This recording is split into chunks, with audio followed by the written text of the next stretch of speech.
Hello, my dear learners. Welcome to the very first session of our soft skills training program.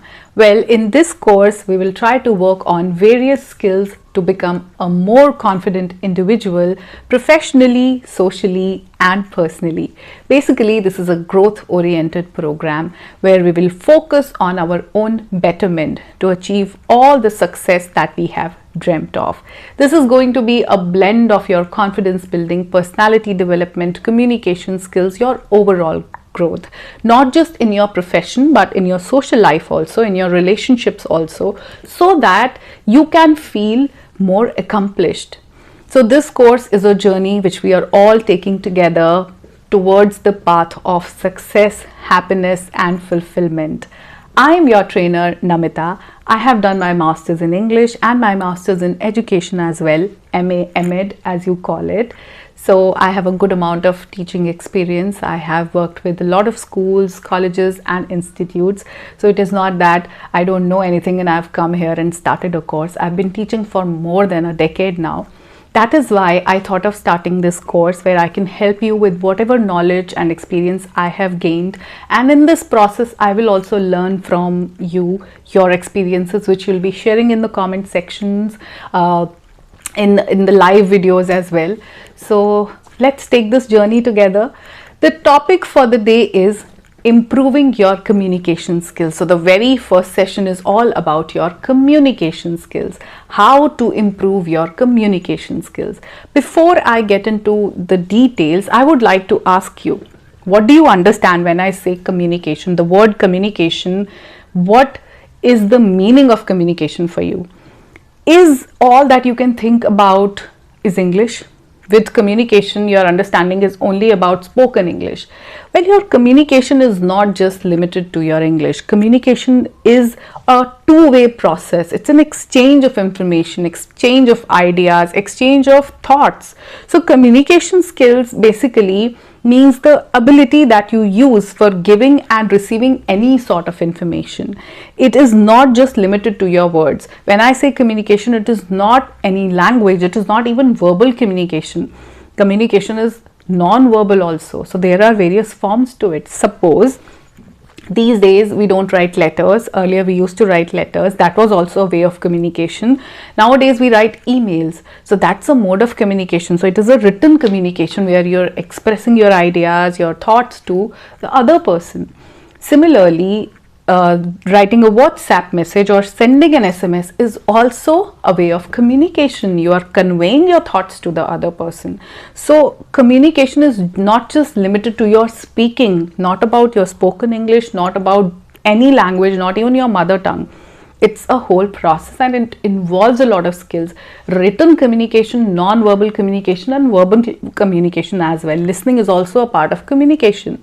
So when I say communication, be very clear that it is not just about you speaking. It is about having an understanding of what is being exchanged, the ideas, the thoughts, the information, whatever it is.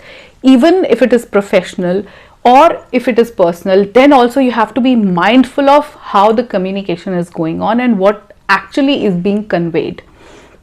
So the very first thing, if you really want to improve your communications, personal communication and social communication, even professional one, then the first thing which you really need to understand is the difference between listening and hearing. If you're surprised that are these two things different, then yes, these are completely two different things. Listening is something else and just hearing is something else.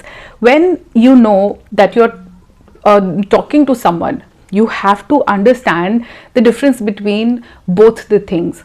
What the person you're speaking with, are you just hearing what the person is saying, his words, his sentences, or you're also listening to it? When you're hearing, you're just using your ears. It is not getting into your mind, because have you heard of this phrase, reading between the lines? The person might not just be communicating through words. The eyes would be saying something. There are emotions behind everything which is being said.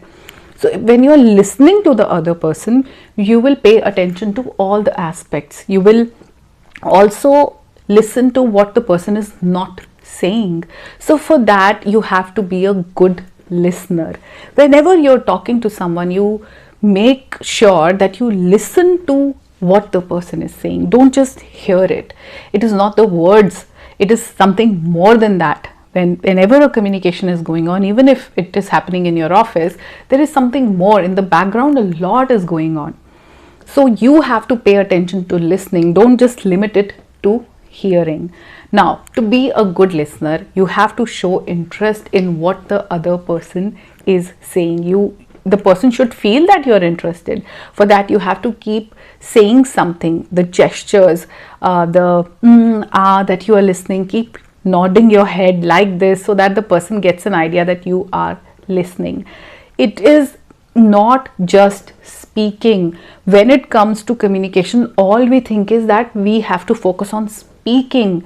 If a person who speaks a lot feels that I am a good speaker, then no, you are not. People who talk much are never liked by people.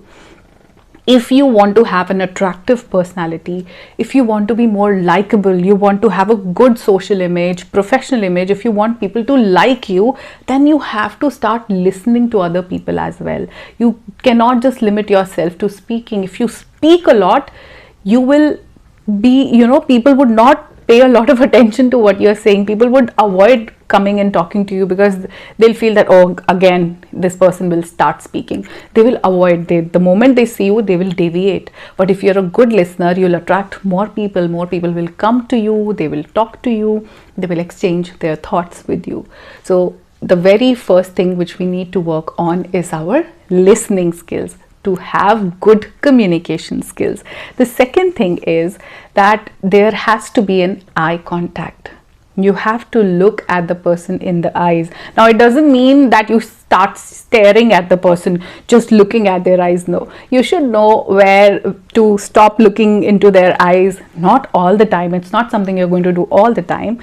But yes, while talking, pay attention to their eyes, what they are saying, because as I said, our eyes also speak. The emotions are hidden behind our eyeballs.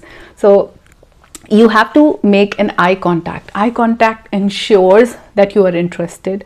It ensures that you share a bond. It makes the communication more effective. It is more strong. So that is why having an eye contact is important, but at the same time you have to understand when not to look into the eyes. There would be situations when you will avoid an eye contact. If a person is talking to you and you're looking everywhere around into the public, or you're looking at everything else inside the room, inside the hall, or whenever you're attending a party or something, you have to look into the eyes to tell the person that yes, you are listening to them. It's the eye contact which keeps the bond intact. So have that eye contact, but don't keep looking into it all the time. That's the only thing. But yes, having an eye contact is important, because with every word, with every verbal communication, there is a non-verbal communication going on, which is expressed either through our eyes or our hand movements, different gestures, our body language. So eye contact is very important. It's I would say an inseparable part of communication skills. So make sure that you're mindful about your eye contact with the person you're speaking with. Okay, now the third thing is, and something which I personally believe in, that there is a soul to every message that you are communicating or the other person is communicating. It is not just words. From the very beginning, I'm telling you this thing, that it is not just words. It is the soul of the message. If you are conveying a good news to someone, if you are conveying, even if you are conveying a sad news to someone, you have to understand that there is a soul to message which has to be conveyed in the similar manner. Suppose it's your friend's birthday. So you are saying happy birthday to the person, wishing you all the happiness, wish you a very happy birthday, many, many happy returns of the day. And there is another way of saying happy birthday, bro. Are you conveying it happily? The other person is having his big day, it's his birthday, but you are conveying it in such a way. Happy birthday. My friend told me that it is your birthday. I'm saying, see, I'm still speaking, I'm still conveying, but how is it sounding? It's sounding very rude. So you have to understand that there is a soul of every message. So you have to catch that soul. You have to have command over that understanding how you will convey which emotion, because words are not just empty words, they carry emotions. This is the only way, the way we communicate our things to people. The medium is always words and sentences. So you have to attach your emotion. The way you express is what matters the most. So try to catch the soul of every message and then only convey it. Happy, sad, neutral, professionally, you have to convey it in a different way. When you are sitting in a professional environment and you're just sitting like that and you're just, yes boss, I heard your idea, yes it's a good idea, yes sir, let's have a meeting. This is not the way. Yes sir, I got to know that we are going to conduct a meeting related to this new process. You have to be, you have to prepare yourself for different type of communications. What way you will talk in your office, in what way you're going to talk when you're with your relatives, in your friends, everything. So that will come only when you catch the soul of the message. How you will convey it makes your communication skills more effective. So start working on that. Okay, now the fourth thing which you need to work on to improve your communication skills is you have to be sympathetic and empathetic at the same time, which will make you a great communicator. You have to have sympathy for the person. There are moments when there is a sad meeting going on. Suppose you go to someone's place, it can be any occasion. Someone has lost one of their parents, or your friend has met an accident, anything. So you cannot just keep laughing there and just keep smiling. You have to understand that this is a moment where you have to sympathize with the person. The person you are communicating with should understand that you are connected to that person and you are also understanding their emotions. There is a difference between sympathy and empathy. When I say sympathy, it means that you can understand what the other person is going through. You understand their pain, you understand their suffering, everything. But with empathy, it means that you can feel the same pain. If you can make the other person feel that you're going through the same suffering, it's not just that you can understand and you can only try to console them. You are also feeling the same feelings. Maybe you have gone through something like this, or you're so attached to the person that you are understanding, you're empathizing with them. So this makes your communication more effective. The person would feel more attached to you. So you have to work on your sympathy and empathy. Basically here we are talking about emotional intelligence, and I think we need to have a separate session for emotional intelligence, which we will do later. But yes, you have to work on your emotions. You cannot communicate your thoughts or anything just by using words and good sentences or just by using good English. You have to work on your emotions as well. If you are someone who's driven by emotions, then you have to pay a lot of attention to what you are saying, because if you get angry with every small thing, or you are always on a lighter side, you feel so light that you don't understand the heavy situations which require a little bit more of investment from your side, investment into emotions, then you have to work on it. You have to work on your emotions in such a way that you can mindfully choose which emotions to be put in which way. For that, again, you cannot just be speaking. You have to be adding and attaching emotions to it. Every word, every sentence has an emotion, and I'll keep repeating it all the time. So be sympathetic and be empathetic at the same time, depending on different situations. Now the fifth thing is interruption. I have met so many people who interrupt the other person when he or she is speaking. Again, now so many people feel that they are good communicators because they speak all the time. Remember in the vocabulary video, I talked about the words garrulous, loquacious, chatterbox. The people who speak a lot, who are in habit of just speaking. They're very talkative people. So these people feel that because they are talkative, they are entitled to speak and everybody should listen to them. So what they do is, if the other person is trying to speak, they would interrupt them in between. Interruption is their right, it's their birthright. They would interrupt and start saying their side of things. that is a negative sign. That is not a part of good communication. A good communicator would never do that. Let the other person at least finish, even if you have this urge of saying your side of thing. Suppose a discussion is going on, then also you have to hold your emotions there and let the other person finish what they are saying. It is being a talkative person is not a good sign, and you can change it. Don't say that, oh, I am talkative and this is how I am. Of course, you can work on it. You can be mindful. You can do it consciously. If you have been talkative till now, then you can choose not to be that talkative. You can work on your listening skills then, that I would better listen to what other people have to say. And you know what? When you listen, you gain a lot of knowledge. You get to know the other person's perspectives as well. So you have to work on your listening skills. There are people who just speak non-stop. You know what happened? I was admitted into hospital. I have went through so much of suffering, and I was in so much of pain, but now I'm very happy because I'm a very wonderful person, and now I'm doing a lot of puja part, and I'm asking God to heal me. Everything is all about them. It cannot be like this. For a communication, as it is a two-way process, you have to let the other person speak. Don't interrupt. Interruption is a very negative habit. Avoid interruption.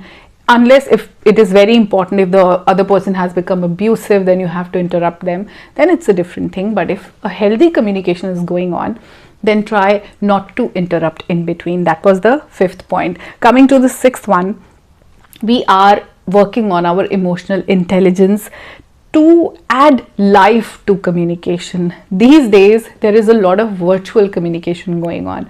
People are talking virtually. So what we do, we add an emoji to it, isn't it? When you want to send a smile, you want to send a hug, you want to send a hi, you want to send a namaste. It's a sign for high five also. But in real communications, when we are talking, in written, you can send these emojis.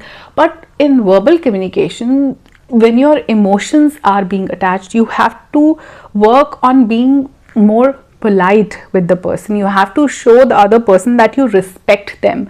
Your words, your speech should convey respect to the other person. You should not just be very rude and just keep saying things to people. So conveying the same thing in a more polite way is something we can work on. Let me give you a few examples. Suppose you have to say this to someone, leave me alone. You want to be left alone and you just said, leave me alone. You can be more polite by saying, could you please give me a minute, or could you please give me an hour for myself? That's another way. I have conveyed the same. The idea is the same. The soul of the message is the same, but I have said it in a different way. If you want to tell someone that they are wrong, suppose in your office someone has committed a mistake and you want to tell them you are wrong, straight away you can go and say you are wrong. But if you want to be more polite, you can say, I think you might be mistaken. I think you might be mistaken. This is the other way of conveying the same emotion. The thing is the same, but you have, because you are an articulate speaker, you have converted the same message into a more polite and more respectful way. If you have to ask someone, can I sit here? It is another family sitting in a restaurant, suppose, or in a mall, or at an airport, anywhere. You want to ask, can I sit here? So you can say, would you mind if I sit here? See, the thing is the same. Can I sit here? Would you mind if I sit here? The same thing, but in a more polite way. Now, if you want to tell someone that their work is not good, straight away, simply you can say, your work is not good. If you are the boss, you can tell it. If you are the employer, you can tell your employee, your work isn't good. But if you want to be more polite, you can say, I am not quite satisfied with this work. This can be said, I am not quite satisfied with this work. Conveying it straight away would hurt the emotions of other person. The other person might feel bad, and communication is all about making the other person feel good. If you want to be a good communicator, then you have to work on the other person's feelings as well. You cannot just let the other person feel anything. They should feel good about themselves. They should feel wonderful when they talk to you. So if you're rude with your messages, if you're rude with your words, the other person would not like to talk to you.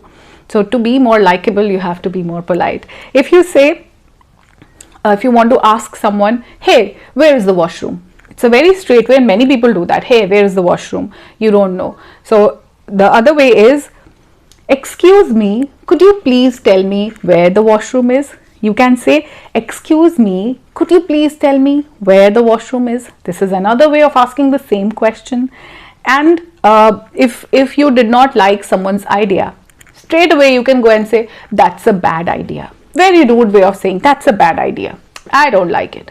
The other way is, I'm not so sure if it's a good idea. If you're not convinced with the other person's point of view, you can simply ask them or tell them, I'm not sure if it's a good idea. So try to be more polite. Try not to hurt the other person's feelings. If you are rude, the other person would never want to come back to you for help, for anything. They would avoid being with you. So to be more likable, to have a good social position, you have to make the other person more comfortable. You have to make him feel respected, and for that you have to be polite. So work on your emotions and try to be more polite. Include a lot of respect when you are speaking, whenever you are conveying something. Okay, now coming to the 7th point. Do you know that people are more interested in talking to people who ask questions? If you keep asking questions to the person, this shows that you are interested in them, you are interested in the conversation. If you are simply listening silently, that gives a very bad impression that you are not even interested, that as if the person is talking to the air. You have to show them that they are talking to a live person, you're not a robot. So for that, you have to keep asking questions. If someone is telling you about their house, you can keep asking them questions like, oh, when did you buy this house? How much did it cost you? Oh, wow, when are you shifting? Ask questions. And if you know the person already, if you can talk about something from your past meeting. Oh, how is your mother now? Last time when we met, you told me that she's not keeping up well. These kind of things, these kind of gestures mean a lot in communication. So make sure that you're asking questions and you're making the other person feel comfortable. It's all about the other person understanding that you are interested in them. So for that, you have to keep asking questions, keep a few questions ready. If it is a professional meeting, then I think you need to rehearse your communication. Be ready with some of the questions. If it is a meeting with your superiors in your office, so then you can rehearse it. You can prepare yourself with certain questions which you ask in office official meetings also. It is good if you ask questions. If you ask what is happening, if there is a new process going on or meeting related to anything, the employee who keeps asking questions is always given more weightage to. So that's what you need to do. Prepare a few questions for these kind of meetings, and for social meetings, you can just ask any question here and there just to make the other person feel good. That's all we need to do. Now the 8th point is smiling. It is important to wear a smile when you are talking to the other person. Smile is the only curve which straightens everything. I'm sure you've heard of it. Whenever you're talking, make sure you're smiling, but you have to know which expression to show when. As I told you that there are some gatherings where everybody is sad. It is not an occasion where you're meant to smile. Don't smile. It is not that just because you learned it in a soft skills program, I'm smiling all the time. You have to know that this is the time when I don't need to smile. This is the time when I can widen my smile more, because the other person is happy for some achievement, for the birthday, for wedding. You can be more smiling. Even if you're not feeling good within yourself, we are not happy, but you have managed to come to someone else's gathering for celebration, make sure that you're smiling. This shows that you're not jealous of the other person, that you are too involved with them, that you're sweet enough to participate in their happiness. You are not having any problem in being a part of their celebration. What happens is that you're not smiling, but you've come to a happy occasion and you're not smiling. The other person gets an idea that you're not happy for them. Maybe you're insecure, maybe you're jealous of their achievements. We don't have to convey any negative thought to the other person. So if your smile is always intact, it means you are a part of their happiness as well. And otherwise also, even if you are conveying something in your office, then also wearing a smile, like, of course it depends if you're going to smile this much, or this much. So this depends on the occasion. You are wise enough to differentiate between the how wide you are going to smile. So this is completely up to you, but yes, smile is a wonderful part of communication. It has to be there whenever you can fit in. Okay, now coming to the eighth part. Sorry, we have already done the eighth one. Coming to the ninth one, you have to work on your volume as well, and nobody tells us this. Some people are very loud when they are talking. Even if they are conveying a happy thought, then also they'll be way too loud. And some people talk very slow. Their tone of voice is low. So everybody has to ask, excuse me, what did you say? What did you say? You have to work on your tone and your volume at the same time. Volume means the pitch of your voice, and tone means how, whether it is sounding harsh or it is sounding polite and sweet. You have to work on it, and this can be worked on. Don't say that I have this kind of volume by birth. Yes, I speak loud. There is nothing to be proud of being loud. If you already know that you're loud, then work on it. Reduce the pitch of your voice. The other person should not get offended when you start speaking. In your office also, if a person just comes up so loud, it doesn't look nice, it's not pleasing to the ears. So working on your tone is very important. You should work on your pitch in such a way that your listening to you should sound sweet to the other person. It should not be that they just keep like this, it is way too loud. It should not harm their ears. It is so important. As I said, that listening is also a part of communication. So when you are speaking something, when other person is listening, so he should also feel good. So work on your tone and your volume there. And it also depends, when you're speaking on a stage, of course your volume has to be high. If there is no loudspeaker, you have to speak in a high volume. You can change your tone accordingly. Voice modulation is what? Nothing but this. So this is what you have to do. And if you are talking to a friend of yours, if there are too many people in the public and you are having a personal conversation, you have to keep your volume low. You have to work on your speed as well. I talk about it whenever I take those spoken English sessions, that your speed has to be low any which way. You should not speak very fast.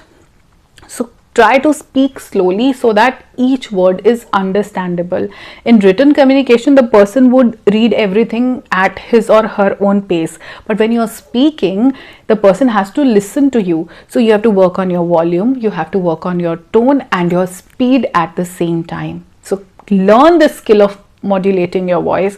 It is possible, and it happens when you listen to other person speaking, when you listen to someone you like listening to. You like some people's speech, so listen to them more and try to speak like them. See where they are reducing their volume, see when they are just using a slower tone.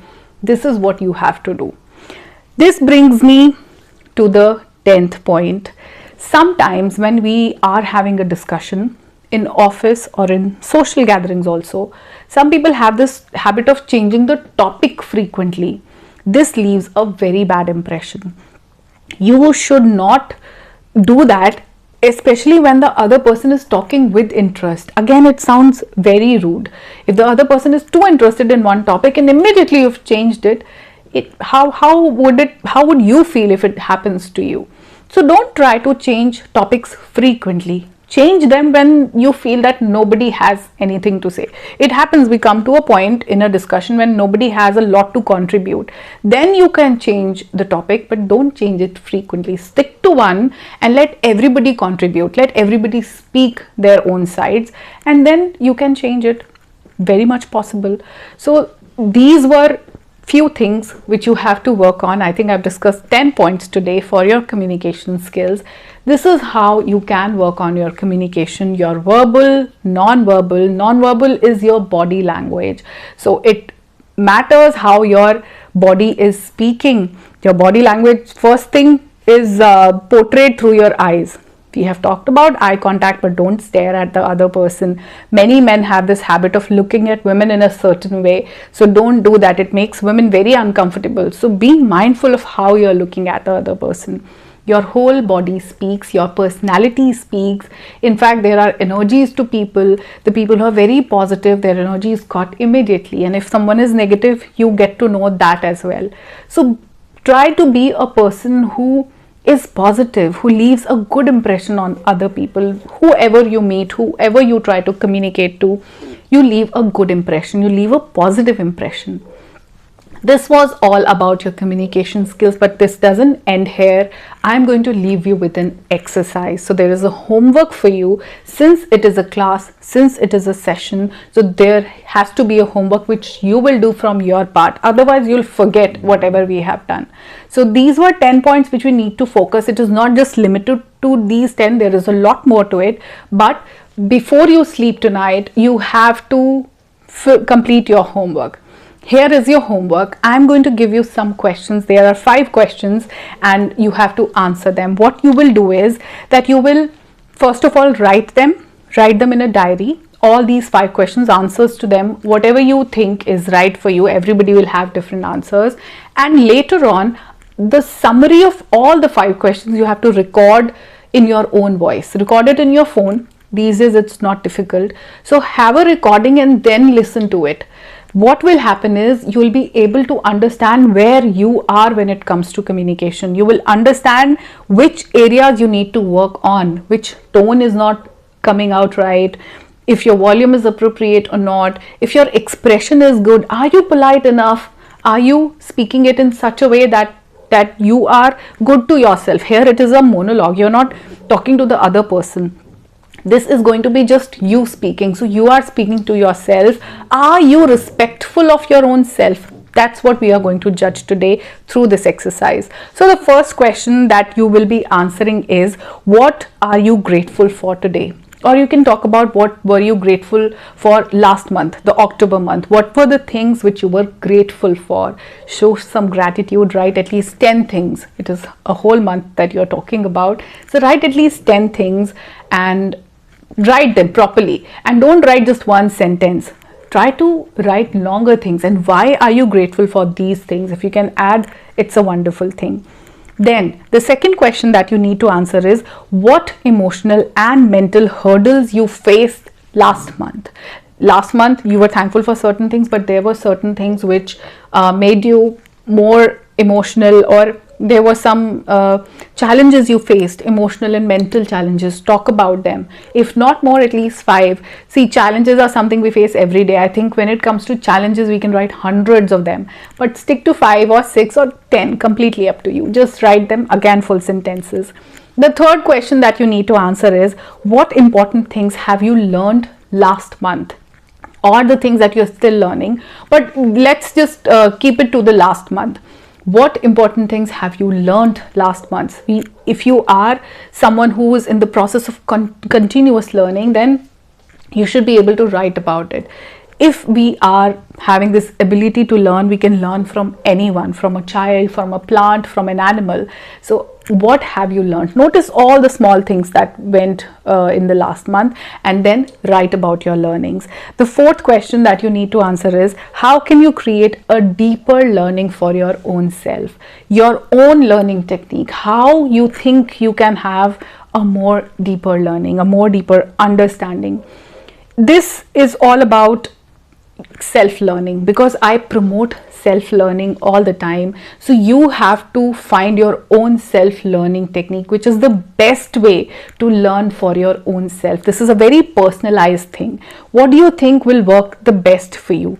Reading books, is it going to leave a lot of impact on you? Watching wonderful movies, watching positive series, is it going to be something nice? Listening to podcasts of great people talking, is it going to be something great for you? Showing your creativity through colors, is it going to be something which will have more deeper learning? Writing your own emotions in the form of poetry or anything like that, in form of quotes, will it promote deeper learning? Find your own self-learning technique. And the fifth question, the final question that you need to answer is, what would you like to learn this month? In this November month, what all would you like to learn? Any new skill that you would like to acquire? It can be anything. it should not just stick around your soft skills, anything that you want to learn. So it can be a hard skill also, maybe a certification that you want to have. So write about it. So all these 5 questions you have to answer, and then record a summary of this in your phone. When you will listen to it, you will understand that how your speech is and how good a communicator you are. Were you empathetic? Were you polite? Were you more respectful? It is all about being positive. Do you feel a lot of positivity when you listen to that recording? Again, it is not just about voice, it's about a lot of things. Your comments are a way of communication, because I am the one who speaks here. You communicate your thoughts, your love, your good wishes through comments. See, people comment some negative things also. You must have read people leaving a lot of negative comments. Why to do that? Why can't we avoid it? It is very much possible that somebody doesn't like a particular kind of video. You don't like that video, you don't like that comment. Leave it and move on. Watch something that you like. Watch a better thing to do. Why just show your hate to the other person? This is spreading a lot of negativity. So let's avoid doing those kind of things. Even if the person cannot see you, you have left a very negative energy in someone's comment section. So let's try to avoid it. Let's try to work on our positivity, not just in our communication, in our whole personality. So I am going to end this first session over here. I hope from now on you can start working on your communication skills. It is not just limited to watching this one video. It is the beginning of your journey of working on your communication skills. You have an idea which areas you need to work on. Start working on it and see the difference in yourself after a few months when you're mindful of each and everything. So I'm ending this session here. We'll see you in my next session, and let's see how far we can go with this journey. And it completely depends on your response, completely depends on your comments. If you have any questions related to communication skills, if you have any queries, you can leave it in the comment section and I will answer it in the next live. So whenever I come live the next time, I'll take up your questions. It has to be a two-way interaction. It is not just I have come here. I don't believe in lecture methods. So you have to leave your, your comments so that I can answer you. So that's all for this video. Let's end the first session, communication skills, and take care of yourself. Keep working on your growth, keep working on your betterment. Bye bye for now.